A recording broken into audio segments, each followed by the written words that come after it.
ప్రభువైన యేసు క్రీస్తు వారి కృపా సత్యములను అనుభవిస్తున్న నీవు, ఆయన రక్షణను బహుగా తెలుసుకున్న నీవు, బహుగా అనుభవించుచున్న నీవు, ఆయన యొక్క నీతిని ఎరిగిన నీవు, ప్రియ సహోదరుడా సహోదరి, వీటన్నిటినీ కేవలము నీ మనసులోనే దాచుకొనకు.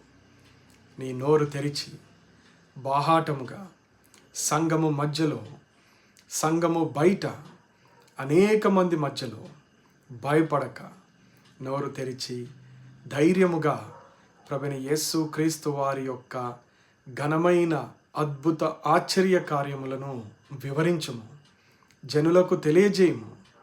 యేసు ప్రభువారు ఎంత గొప్ప దేవుడో, ఎంత శ్రేష్టమైన కార్యములు చేయు దేవుడో, ఒక మనిషి జీవితాన్ని ఎంత శ్రేష్టమైన విధానములో మార్చగలడో, వీటన్నిటినీ అనుభవించిన నీవు నిజమైన సాక్ష్యమిచ్చి ప్రభువును ఘనపరచుము.